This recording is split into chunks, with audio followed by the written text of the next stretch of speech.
डूबती नैया पर सवार होने का जोखिम कौन लेता है, लेकिन ये कहानी उस शख्स की है जिसका सामना हर मोड़ पर मुश्किल हालात से ही हुआ। जन्म तो काफी नामी परिवार में हुआ, गुजरात के सूरत में रहने वाले कारोबारी परिवार में, लेकिन जन्म के बाद ही माता पिता में ऐसा विवाद हुआ कि दोनों अलग हो गए। फिर दादी ने उनका पालन पोषण किया, अच्छी पढ़ाई की, विदेश भी पढ़े, लेकिन जब कारोबार शुरू करने की बात आई तो फिर से कठिन हालात से गुजर रही कंपनी की जिम्मेदारी सौंप दी गई। लेकिन बचपन से ही ऐसे हालात का सामना करने की आदत यहाँ काम आई। उससे मुंह मोड़ने की बजाय हंसकर मुकाबला किया और कंपनी को फायदे में ला दिया।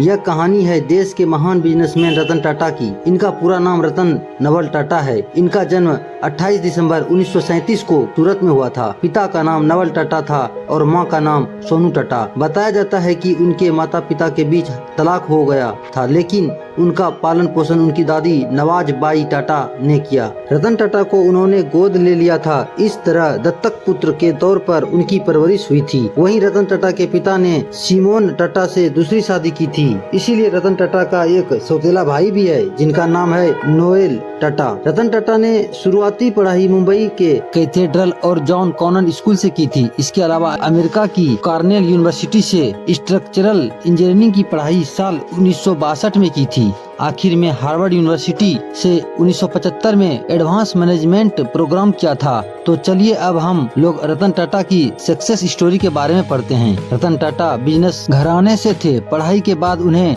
साल 1971 में राष्ट्रीय रेडियो और इलेक्ट्रॉनिक्स कंपनी नेल्को में प्रभारी निदेशक नियुक्त किया गया। जब उन्हें यह कमान सौंपी गई, उस वक्त कंपनी बुरे दौर से गुजर रही थी, लेकिन इससे मुंह मोड़ने के बजाय रतन टाटा ने अपनी काबिलियत के दम पर नेल्को कंपनी को न सिर्फ इस झटके से उभारा, बल्कि 20% तक हिस्सेदारी भी बढ़ाने में सफल रहे। हालांकि इमरजेंसी और आर्थिक मंदी से कंपनी को काफी नुकसान हुआ था। फिर भी 1977 में टाटा को यूनियन की हड़ताल का सामना करना पड़ा, जिसके चलते बाद में नेल्को कंपनी बंद करनी पड़ी थी। तो आइए अब हम लोग रतन टाटा की कंपनी लिस्ट के बारे में बात कर लेते हैं। कुछ महीने बाद ही रतन टाटा को कपड़ा मिल्स इम्प्रेस मिल्स जिम्मेदारी दे दी गई। यह कंपनी भी उस समय घाटे में थी। आखिरकार इसे भी बंद करना पड़ा था, लेकिन रतन टाटा ने कभी हार नहीं मानी। कहा जाता है कि रतन टाटा कंपनी बंद नहीं करना चाहते थे, लेकिन मजबूरी में ये फैसला लेना पड़ा था। अब भले ही जिन दो कंपनियों की कमान उन्हें दी गई थी उन्हें बंद करनी पड़ी, लेकिन इस बीच रतन टाटा की काबिलियत उनके परिवार को समझ में आ गई थी।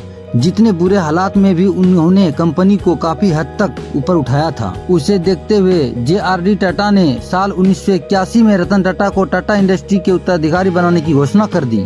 उस समय तक इनके पास ज्यादा अनुभव नहीं था, इसीलिए विरोध भी हुआ, यानी ये भी उनके लिए मुश्किल दौर था। लेकिन रतन टाटा तो वाकई अनमोल रतन थे। उन्होंने हार नहीं मानी और आगे बढ़ते गए। साल 1991 में रतन टाटा को टाटा इंडस्ट्री वो इसकी अन्य कंपनियों के अध्यक्ष पद की जिम्मेदारी सौंप दी गई।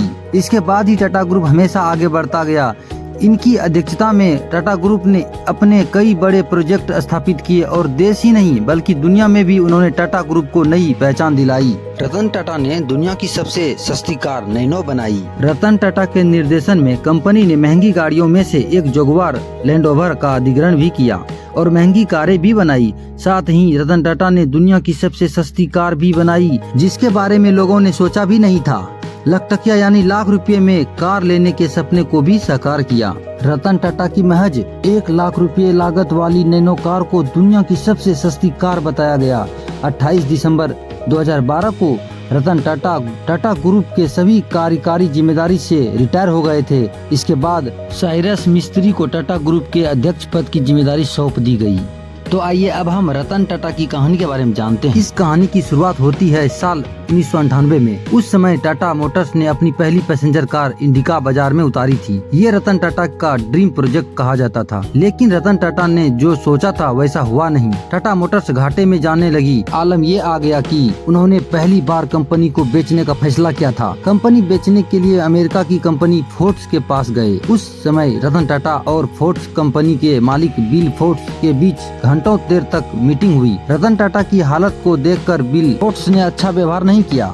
फोर्ड ने यहाँ तक कह दिया कि जिस कारोबार के बारे में आपको जानकारी नहीं, उसमें इतना पैसा क्यों लगा दिया। आखिर में तो फोर्ड ने हद कर दी और कह दिया कि ये कंपनी खरीदकर हम आप पर एहसान कर रहे हैं। ये आखिरी शब्द सुनकर रतन टाटा वहाँ से बाहर निकल आए थे और कंपनी बेचने का फैसला को कैंसिल कर दिया। उन्होंने डील भी खत्म कर दी और शुरू की उस टाटा इंडिका कार प्रोजेक्ट पर फिर से काम। उन्होंने एक रिसर्च टीम तैयार की, मार्केट में क्या चल रहा है, लोग क्या चाहते हैं, फिर उसे फिर से लॉन्च किया।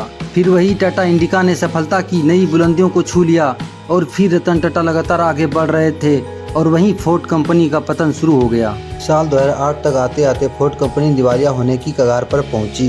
आखिर क्यों है रतन टाटा इतने महान? अगर हम टाटा ग्रुप की सभी कंपनियों के मार्केटिंग वैल्यू की बात करें तो एक अनुमान के हिसाब से जितनी उनकी कंपनियां हैं, उनकी मार्केटिंग वैल्यू 17 लाख करोड़ रुपए होगी। एक रिपोर्ट के मुताबिक उनकी कुल संपत्ति 117 बिलियन डॉलर यानी करीबन 8.25 लाख करोड़ है। रतन टाटा इनमें से 65% पैसा लोगों की मदद करने के लिए दान देते हैं। यही कारण है कि वो दुनिया के अमीर व्यक्तियों में शामिल नहीं हैं, लेकिन लोग उन्हें दिल का बहुत अमीर मानते हैं।